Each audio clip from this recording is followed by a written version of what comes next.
Hey guys, welcome to my channel. The name of the channel is Advait Joshi. आप अगर मेरे channel को नए रहेंगे so please do not forget to thumbs up, like it, share it and subscribe it, and please press the bell icon button so that you can get the latest notification about my videos.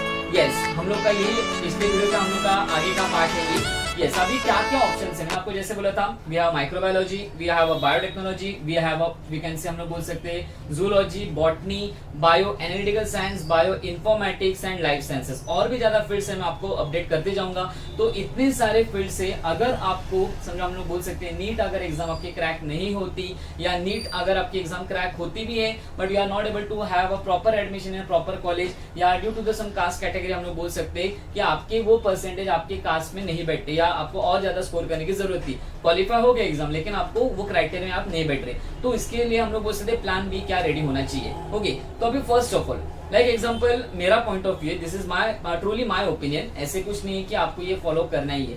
अगर आपको सच में guys NEET ही आपको अगर exam देना है, आपने सोचा है कि मुझे इंजीनियरिंग नहीं जाना है, मुझे हम लोग बोल सकते हैं मेडिकल या मेडिकल ही कंफर्म करना है, so my first advice to all of you कि आप पहले अगर हो सके, अगर आपको पॉसिबल रहेगा तो मैंने आपको जैसे बोला मैं बायो हम लोग बोल सकते हैं बायो रखो एंड मैथ्स को ड्रॉप करो।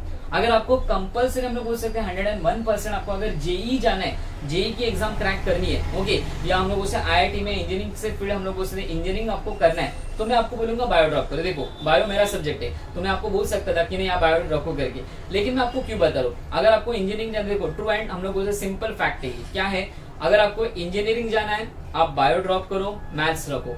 अगर आपको हम लोग बोल सकते हैं मेडिकल जाना है तो आप मैथ्स ड्रॉप करो। अगर आपका डिसाइडेड नहीं है कि लाइक मुझे आइडिया नहीं, मैं कहीं पे भी जाऊंगा, I am happy with it, मुझे इंजीनियरिंग भी चलेगा, मुझे हम लोग बोल सकते हैं मेडिकल भी चलेगा, सो यस आपको जेई की भी तैयारी करनी पड़ेगी, आपको नीट की भी तैयारी करनी पड़ेगी एंड आपको मैथ्स एंड बायो दोनों रखना पड़ेगा। ओके, एंड अगर आप ऐसे सोच रहे हो कि नहीं नीट की भी मुझे जरूरत नहीं है, मुझे मेडिकल फील्ड में नहीं जाना है, मुझे नॉर्मल ग्रेजुएशन करना है, तो इसके लिए आपके हम लोगों से कोई एंट्रेंस की जरूरत नहीं है आपको। ओके, एंट्रेंस की जरूरत नहीं रहेगी, आप नॉर्मली हम लोग बोल सकते ग्रेजुएशन आपका कंप्लीट कर सकते हो कहीं पे भी कॉलेज में, लेकिन उसके लिए आपको 12th में अच्छे मार्क्स होना जरूरी है। हाँ, मैंने आपको जैसे बोला आजकल एंट्रेंस कंपल्सरी एक छोटा सा एक एंट्रेंस टेस्ट रहता है as a formality, simple questions रहते हैं, आपको बताया जाता है, गाइड किया जाता है आपको क्या क्या सिलेबस आने वाला है, आपको क्या क्या पोर्शन आने वाला है, एंड वो स्पेशली आपका 11th-12th का ही आपका बेस रहता है। ओके, सो आपको उसके डरने की जरूरत नहीं, आप जैसे कॉलेज में एडमिशन लोगे आपको वो लोग गाइड अच्छे से कर देंगे। ओके, अभी रही बात, हम लोग क्या बोले थे कि अगर आपको इंजीनियरिंग जाना है तो आपको हम लोग बोल सकते हैं मैथ्स रखना है, बायो ड्रॉप करो। अगर आपको मेडिकल जाना है तो हम लोग बोल सकते हैं आप मैथ्स हम लोग बोल सकते हैं ड्रॉप करो एंड बायो का अच्छे से रखो। ऐसा क्यों? Because guys maths and bio, देखो फिजिक्स एंड केमिस्ट्री हम किसी से नहीं छूट सकता अभी तक तो फिलहाल, बिकॉज एजुकेशन सिस्टम अभी अपडेट हो रही है, अपग्रेड हो रही है, तो माइट भी आगे जाके चेंजेस आ सकते हैं कि 11th-12th में भी हम लोग को जो सब्जेक्ट चाहिए हम लोग को सिलेक्ट कर सकते हैं, जो नहीं चाहिए हम लोग उसे ड्रॉप कर सकते हैं। फिलहाल तो हम लोग बोल सकते हैं करंटली हम लोग के पास मैथ्स एंड बायो ड्रॉप करने के लिए ऑप्शन रहता है। सो लाइक एग्जाम्पल हम लोग बोल सकते हैं क्यों ड्रॉप करना है, लाइक अभी कोई अगर पर्टिकुलर स्टूडेंट्स या एस्पिरेंट्स अगर हम लोग बोल सकते हैं वीडियोस को देख रहे हैं तो उन्हें लगता रहेगा कि लाइक सर ऐसे क्यों बोल रहे हैं। यस गाइस, बिकॉज मेरा खुद का पॉइंट ऑफ व्यू है या खुद का ओपिनियन है या खुद का एक्सपीरियंस है कि दोनों पढ़ाई गाइज नहीं हो पाती, एंड मैंने ये एडवाइस जितने लोगों को दिया they are very much happy and वो अच्छे से नीट को क्रैक कर पाए, या हम लोग बोल सकते हैं अगर नीट नहीं देना था तो आगे हम लोग ग्रेजुएशन अच्छे से कर पा रहे। ओके, सो एक जस्ट लाइक हम लोग बोल सकते क्योंकि ऐसे एडवाइस हमें कोई नहीं देते, सो एक just a small advice to you, and ऐसे नहीं कि आपको ये सुनना ही है, आपको लगे तो you can go for it. Okay, so like हम लोग बोल सकते हैं अगर मैथ्स एंड बायो दोनों क्यों नहीं रखना है, हाँ मैथ्स एंड बायो आप रख सकते हो जिनको अगर लग रहा है कॉन्फिडेंट है भाई कि भाई हम कर सकते हैं अच्छे से, सर हमें डरने की जरूरत नहीं, या हम लोग का खुद के ऊपर कॉन्फिडेंस है कि हम लोग अच्छे से दोनों क्रैक करेंगे या दोनों की पढ़ाई अच्छे से करेंगे। Yes guys, you can keep both the subject, लेकिन जिनको डर लग रहा है कि भाई दोनों पढ़ाई कैसे होगा, क्योंकि देखो मैथ्स भी बहुत वास्ट है 11th-12th का, मतलब 12th का स्पेशली, एंड बायो भी बहुत ज्यादा वास्ट है, दोनों इजी है। ओके, लेकिन वास्ट है, उसके लिए क्या जरूरत है, प्रैक्टिस, या हम लोग बोल सकते हैं प्रैक्टिस रहेगी, practice makes a man perfect. Okay, so ये दोनों चीजों के लिए आपको प्रैक्टिस की बहुत ज्यादा जरूरत है, एंड मैंने जैसे आपको बोला था पहले वाले वीडियोस में कि ये पूरे आपके भाग दौड़ में हम लोग को सेल्फ स्टडी करने के लिए बिल्कुल गाइस टाइम नहीं मिलता है। ओके, तो इसके लिए मेरा एक यही एडवाइस रहेगा, आप पहले अभी सोचो, जो भी मेरे 10th के स्टूडेंट्स है, जो भी मेरे एस्पिरेंट्स हैं हम लोग बोल सकते हैं, उन्हें यही एक एडवाइस है, आप पहले सोचो आपको क्या करना है, what you have to become in a life. एक बार सोचो कि लाइक मुझे इंजीनियरिंग कंफर्म करना है या मुझे इंजीनियरिंग करना है या मेडिकली कंफर्म करना है, एक बार अच्छे से सोचो क्या करना है, तो एक बार तय करने के बाद वैसे आप डिसीजन ले लो। ओके, अगर सच में आपको इंजीनियरिंग करना है, yes I will suggest you drop the bio and go for the maths, क्योंकि वहां पे प्रैक्टिस की बहुत ज्यादा जरूरत है। ओके, आप कितने भी अच्छे क्लासेस लगाओ, कितना भी अच्छा आपको कॉलेज मिले, लेकिन मैंने आपको जैसे बोला था कि self study is the most important study in our life. क्योंकि आप जब तक सेल्फ स्टडी नहीं करते गाइस, तब तक हम लोग बोल सकते हैं कि हम लोग को डाउट रेज नहीं कर सकते या आपके प्रॉब्लम सॉल्व नहीं हो सकते। ओके, तो इसके लिए यही एडवाइस रहेगी, हम लोग बोल सकते कि आप पहले देखो, सोचो क्या करना है एंड वो हिसाब से आप सब्जेक्ट्स को सिलेक्ट करो। यस, इफ इंजीनियरिंग कंपलसरी, हम लोग बोल सकते हैं नॉट कंपलसरी, इंजीनियरिंग अगर हम लोग बोल सकते कंफर्म है, go for the particular maths, drop bio. अगर मेडिकल फील्ड कंफर्म है, then drop your maths and go for the bio. अभी होता क्या, बहुत ज्यादा वास्ट है एंड वास्ट होने के कारण मैंने आपको बोला था सिलेबस दोनों का वास्ट है, बायो का देखो, मैथ्स का देखो। एंड मैंने आपको जैसे बोला प्रैक्टिस की जरूरत है, जो प्रैक्टिस करने के लिए आपको टाइम चाहिए एंड सेल्फ स्टडी करने के लिए टाइम चाहिए। एंड मेन बात है कंसेप्ट, क्योंकि बहुत सारे लोगों को क्या होता है दोनों सब्जेक्ट लेते हैं एंड लास्ट में टेंशन आता है, अरे बाप रे इतना पढ़ाई कैसे होगा। जो करने वाले हैं वो कर लेते हैं, जिन्हें थोड़ा स्ट्रेस रहता है कि भाई कैसे रहेगा, तो उनके हम लोग बोलते हैं मार्क्स के ऊपर इफेक्ट हो सकता है। तो इसके लिए एक यही एडवाइस थी कि लाइक हम लोग बोल सकते जो भी पढ़ाई करना है स्ट्रेस फ्री करो, मतलब हम लोग बोल सकते हैं स्ट्रेस लेके या विदाउट स्ट्रेस करो। इसके लिए सब्जेक्ट सिलेक्शन अच्छे से करो, जो सब्जेक्ट आपको सिलेक्ट करना है वो। लाइक हम लोग बोल सकते बहुत सारे आपके कॉलेजेस या कोचिंग वाले आपको फोर्स ऐसे नहीं, लेकिन आपको बताएंगे कि देखो लाइफ में दोनों ऑप्शंस रखो। यस, दोनों ऑप्शंस रखने के लिए बात नहीं है, लेकिन हम लोग बोल सकते हैं पहले हम लोग की खुद की कैपेसिटी देखो कि भाई हम कर सकते हैं क्या।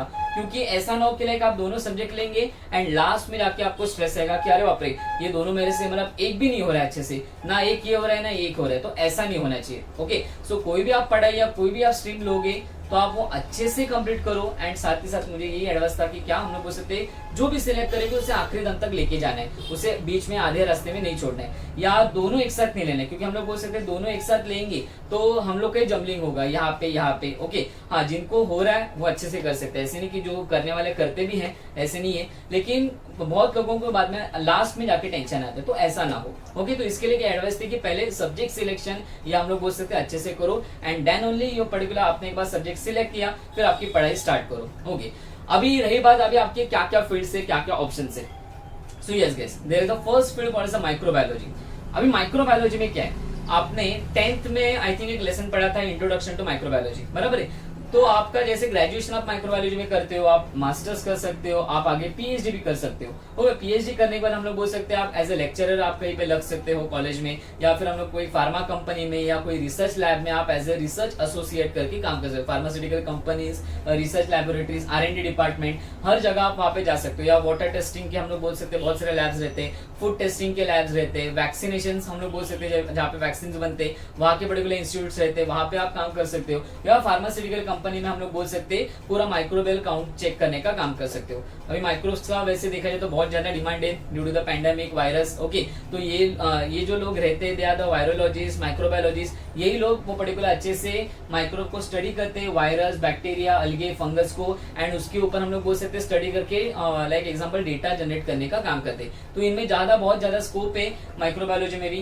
तो ये मैंने आपको पहले बता दिया कि ऑप्शंस आपका कहाँ पर हम लोग बोल सकते हैं। जैसे आप ग्रेजुएशन करते हो तो आपको कौन से फील्ड में आपको जॉब लग सकते हैं एंड आपका पोस्ट क्या आएगा, रिसर्च एसोसिएट, या फिर हम लोग बोल सकते हैं कि माइक्रो क्वालिटी कंट्रोल, क्वालिटी हम लोग बोल सकते हैं QC QA, quality assurance, quality control, ये सब कुछ चीजें में आप काम कर सकते हो एंड इसमें बहुत ज्यादा डिमांड है। ओके, सो ऐसे नहीं कि बाबा डिमांड नहीं है या कुछ, हम लोग बोल सकते हैं नॉर्मल फील्ड है, बहुत ज्यादा डिमांड है, मन में इच्छा रहेगी एंड बहुत इंटरेस्टिंग फील्ड भी है। आपको हर एक माइक्रोब्स के बारे में आपको एक जानकारी मिलेगी माइक्रोबायोलॉजी में कि लाइक आपका अलगे कैसे दिखता है, फंगस कैसे दिखता है, बैक्टीरिया अलग अलग प्रकार की क्या होते हैं, वायरसेस क्या होते हैं, उससे रिलेटेड डिसीज क्या है, बहुत सारी चीजें आपको अच्छे से उनका ओवरऑल कैरेक्टरिस्टिक्स आपको माइक्रोबायोलॉजी में अच्छे से पढ़ने के लिए मिलेगा। मास्टर्स में उसी का आगे डिटेल फॉर्म रहेगा, उससे डिसीज क्या है, टेस्ट कैसे की जाती है। लाइक अभी हम लोग देखते हैं कि एंटीजन एंटीबॉडी टेस्ट, तो एंटीजन क्या है, एंटीजन टेस्ट क्या है, एलाइजा आपने सुना रहेगा। ये सभी प्रकार के जो लैब वाले जो टेस्ट लेते हैं या हम लोग बोल सकते सभी टेस्ट आपको हम लोग बोल सकते हैं कि पढ़ाई करने के लिए मिलेगा, इसके ऊपर आपको जानकारी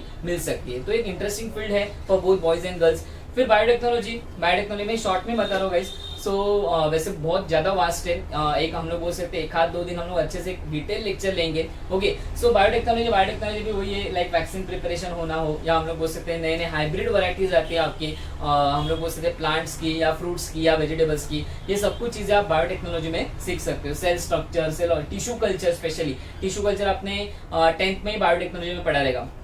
टिश्यू कल्चर कैसे किया जाता है, या अलग अलग सेल का स्ट्रक्चर कैसे, या वैक्सीन कैसे प्रिपेयर किया जाता है, या हाइब्रिड वैरायटीज कैसे ग्रो करते हैं, ये सब कुछ चीजें आप बायोटेक्नोलॉजी में सीख सकते हो। फिर आगे आता है बायो इन्फॉर्मेटिक्स। बायो इन्फॉर्मेटिक्स क्या है? बायो इन्फॉर्मेटिक्स के लिए I will be uploading a very special video for you all guys. जो मेरी मैम थी, हम लोग बोल सकते हैं खालसा कॉलेज में, ओके, सो वहाँ पे हम लोग बोल सकते हम लोग का एक कंबाइंड लेक्चर हुआ करता था बायो एनालिटिकल साइंस का। तो वहाँ पे हम लोग के बायो इन्फॉर्मेटिक्स का भी एक फील्ड था, तो वहाँ पे एक स्पेशल मैम है, तो हम लोग बोल सकते हैं मैं उनसे आपके लिए एक वीडियो हम लोग बोल सकते हैं वन डे पक्का 101% आपके लिए अपलोड करूंगा। तो आपको मेरे से ज्यादा मैम आपको बहुत अच्छे से ज्यादा जानकारी दे सकते हैं। ओके, सो बायो इन्फॉर्मेटिक्स क्या है? तो समहाउ हम लोग बोल सकते हैं, मैं आपको एक आइडिया दे देता हूँ बायो इन्फॉर्मेटिक्स क्या है। सो गाइस, बायो इन्फॉर्मेटिक्स हम लोग बोल सकते हैं it is a field of combination of your IT and biology. अगर आपको आईटी भी अच्छा लग रहा है, किसी ने अभी 11th में आईटी लिया रहेगा, आईटी भी अच्छा लग रहा है एंड बायो भी अच्छा लग रहा है, इन दोनों का कॉम्बिनेशन है, that is a bio informatics. Okay, तो that is very interesting field. आप अच्छे से प्रोटीन का स्ट्रक्चर, डीएनए का स्ट्रक्चर, आरएनए का स्ट्रक्चर आप कंप्यूटर की मदद से, लैपटॉप की मदद से, आईटी फील्ड की मदद से हम लोग उसे डिजाइन या स्ट्रक्चर ड्रॉ कर सकते हो। तो एक ऐसे एक नया इमर्जिंग फील्ड है। ओके, तो ये सब कुछ एक चीज है। फिर साथ ही साथ हम लोग बोल सकते हैं कोडिंग डिकोडिंग के भी जॉब्स रहते हैं। लाइक आपके मन में क्वेश्चन रहेगा, सर कोडिंग डिकोडिंग तो आईटी में रहता है। यस, आईटी में भी रहता है, बट कोडिंग डिकोडिंग हम लोग बोल सकते हैं बायो में भी एक स्पेशल ब्रांच है। लाइक एग्जांपल, अभी पिछले साल से जैसे हम लोग बोल सकते हैं आपके सीरम इंस्टीट्यूट हो, या फिर हम लोग बोल सकते हैं लाइक जो आपकी कोवैक्सीन बायो, आपकी जो हैदराबाद की जो कंपनी जिन्होंने कोवैक्सीन बनाया है, ओके, सो हम लोग बोल सकते हैं जो फार्मास्यूटिकल कंपनीज है, इन्होंने पहले वो डीएनए जो था, सॉरी आपका जो वायरस था, उसका जो जेनेटिक कोड था उसे डिकोड किया। ओके, तो जेनेटिक मतलब उनके अंदर जेनेटिक इन्फॉर्मेशन क्या है। लाइक एग्जांपल 10th में आपने पढ़ा रहेगा ATGC, adenine, thymine, guanine and cytosine. तो उनके क्या क्या सीक्वेंस है, जेनेटिक सीक्वेंस कैसे, जो कोडेड लैंग्वेज में थी उन्हें डिकोड करने का काम किया। जैसे उन्हें डिकोड करके उन्हें इन्फॉर्मेशन मिल गई, तो उनके ऊपर तुरंत उन्होंने वैक्सीन बनाना स्टार्ट किया। तो ये भी एक फील्ड है डिकोडिंग कोडिंग का, जो जेनेटिक इन्फॉर्मेशन को हम लोग बोल सकते हैं बढ़ावा देने का काम करती है। इसमें बहुत ज्यादा जॉब अपॉर्चुनिटीज है, तो आप बायो लेके ये भी फील्ड में आप जा सकते हो। ओके, तो ये एक है। उसके बाद बायो इन्फॉर्मेटिक्स से थोड़ा बहुत तो रिलेटेड है ये। साथ ही साथ बायो एनालिटिकल क्या है? बायो एनालिटिकल मैंने पर्टिकुलर हम लोग बोल सकते हैं मास्टर्स कंप्लीट किया है बायो एनालिटिकल में, लेकिन आप ग्रेजुएशन के साथ आप मास्टर्स भी कंप्लीट कर सकते हो। वहां पे आपको क्या मिलेगा सीखने के लिए? वहां पे हम लोग बोल सकते हैं कोई भी फार्मा कंपनी जो रहती है वो कैसे काम करती है। फार्मा कंपनी में जो भी हम लोग का ड्रग बनता है, मतलब कैप्सूल हो, टैबलेट्स हो, सिरप्स हो, ओके, तो या कोई भी हम लोगों से आयुर्वेदिक फॉर्मुलेशंस हो, तो ये कैसे बनाए जाते हैं, उनका टेस्टिंग कैसा होता है, उनका रॉ मटेरियल कैसे सिलेक्ट किया जाता है, उनका पैकेजिंग कैसे होता है, उनका क्वालिटी चेक कैसे होता है, उनका क्वालिटी एश्योरेंस कैसे होता है, उनका स्टेबिलिटी स्टडीज मतलब डेट ऑफ मैन्युफैक्चरिंग हम लोग देखते हैं, हर प्रोडक्ट के ऊपर एक्सपायरी डेट रहती है। यस, तो हर एक का हम लोग एक्सपायरी डेट कैसे निकाला जाता है, उसे स्टेबिलिटी स्टडीज कहा जाता है। ये सब कुछ चीजें। क्लिनिकल ट्रायल्स मतलब मैं जब भी मास्टर्स में था, so we have a practical in our Ruia college, तो वहाँ पे हम लोगों ने देखा था कि कैसे चूहों के अंदर हम लोग पर्टिकुलर ड्रग को कैसे इंजेक्ट किया जाता है, कैसे क्लिनिकल स्टडी को स्टडी किया जाता है। पहले एनिमल्स के ऊपर टेस्टिंग किया जाता है, एंड एनिमल्स के ऊपर जैसे रिजल्ट मिलते हैं अच्छे रहेंगे, उसे डेटा एनालाइज किया जाता है, डेटा मैनिपुलेट नहीं बोल सकते, एक चेक किया जाता है, एनालाइज किया जाता है, रिपोर्ट किया जाता है, एंड उसके बाद अगर एक कंफर्म रिजल्ट मिले या अच्छे रिजल्ट मिले, तो ही हम लोग बोल सकते हैं वो पर्टिकुलर वैक्सीन हो या दवाई हो या टैबलेट्स हो, कोई भी मेडिकल फॉर्मुलेशंस हो। जैसे अगर पर्टिकुलर रैट्स के ऊपर टेस्टिंग करने के बाद अच्छे रिजल्ट मिलते हैं, then it has been subjected to the particular human being, या मार्केट में बाद में उसे लाया जाता है, उसे कहा जाता है पोस्ट मार्केटिंग सर्विलेंस, ओके, या फार्माकोविजिलेंस भी उसे कहा जाता है। ओके, मतलब फार्माकोविजिलेंस भी एक नया फील्ड है, वो भी आईटी से रिलेटेड थोड़ा बहुत हम लोग बोल सकते हैं रिलेट करती है कि कोई भी अगर कोई फार्मा कंपनी अगर किसी नई दवाई को लॉन्च करते, तो वो मार्केट का सर्विलेंस लेते कि लाइक लोगों में क्या क्या शिकायत है क्या, या क्या क्या सिम्टम्स दिखाई दे रहे क्या, कुछ साइड इफेक्ट्स दिखाई दे रहे क्या, क्योंकि हर कोई पर्टिकुलर फार्मा कंपनी जो है वो अपने ड्रग को और ज्यादा मॉडर्नाइज या और ज्यादा इफेक्टिव बनाने की कोशिश करती है। तो ये कैसे रिजल्ट मिलता है? तो जो फार्मा पीवी वाले जो रहते हैं, फार्माकोविजिलेंस वाले जो रहते हैं, ये लोग क्या चेक करते हैं, उनके पास वो डेटा रहता है जिनके ऊपर वो पर्टिकुलर जिन्होंने पर्टिकुलर दवाई को खरीदा है, एंड खरीदने के बाद हम लोग बोल सकते हैं उनका स्टडी करते, उन्हें कुछ साइड इफेक्ट्स लगा क्या, या कुछ पर्टिकुलर चीजें आई थी, या कुछ दिक्कतें आ रही है टैबलेट्स के अंदर, या अच्छे से इफेक्ट नहीं करी या काम नहीं करी, तो और ज्यादा अच्छे से इफेक्टिव बनाने की कोशिश करती है। तो ये सब कुछ चीजें थोड़ा बहुत आईटी से रिलेटेड है, थोड़ा बायो है। तो बायो एनालिटिकल में हम लोग बोल सकते मतलब पीवी का आईटी से रिलेटेड था। मैंने आपको जो फार्माकोविजिलेंस बोला वो थोड़ा आईटी एंड बायो का था, लेकिन जो बायो एनालिटिकल साइंस है वो हम लोग बोल सकते हैं आपको पूरा ओवरव्यू देगा कि रॉ मटेरियल को कैसे सिलेक्ट किया जाता है। एपीआई मतलब क्या? Active pharmaceutical ingredient. तो उसे कैसे सिलेक्ट करना है, कहाँ से खरीदा जाता है। बाद में एक्सिपिएंट्स हम लोग देख सकते हैं, बहुत सारे टैबलेट्स या कैप्सूल के ऊपर एक कोटिंग रहते हैं, ब्राउन, रेड या हम लोग बोल सकते हैं पिंक कलर के कैप्सूल, तो उसे एक्सिपिएंट्स कहा जाता है। क्या क्या है, मेन फॉर्मुलेशंस कितना है, मेन दवाई का इंग्रेडिएंट कितना है एंड बाकी एक्सिपिएंट्स कितना है। तो ये सब कुछ चीज हम लोग बोल सकते हैं रॉ मटेरियल को कैसे सिलेक्ट करना है, कैसे मैन्युफैक्चर करना है, मैन्युफैक्चर करने के बाद कैसे क्वालिटी कंट्रोल चेक करना है, फिर उसके दूसरे कैसे पैकेजिंग करना है, उसे मार्केटिंग कैसे करना है, उसका डेटा आजकल सभी क्लाउडिंग सिस्टम रहते हैं, मतलब पूरा क्लाउड्स के ऊपर स्टोर रहता है, तो वहाँ पे क्लाउडिंग में वहाँ पे कैसे डेटा को स्टोर करना है, उसका क्लिनिकल ट्रायल्स का डेटा कैसे, उसे कैसे हम लोग बोल सकते हैं एनालाइज करना है। ये सब कुछ चीजें आपको बायो एनालिटिकल साइंस में सीखने के लिए मिला है and it is very interesting field. Like मुझे अभी लगता है कि मैंने मास्टर्स किया, तो अगर मैंने ग्रेजुएशन का मतलब ग्रेजुएशन भी कंप्लीट किया रहता उसमें, तो क्योंकि मेरा ग्रेजुएशन माइक्रोबायोलॉजी का था एंड मुझे एडमिशन मिल गया मास्टर्स के लिए बायो एनालिटिकल साइंस में, तो अगर ग्रेजुएशन करता तो और भी ज्यादा और अच्छी चीजें मुझे सीखने के लिए मिलती, लेकिन समूह सेम ही रहते, इतना ज्यादा फर्क नहीं रहता। माइक्रोबायो स्टडी रहते हैं कि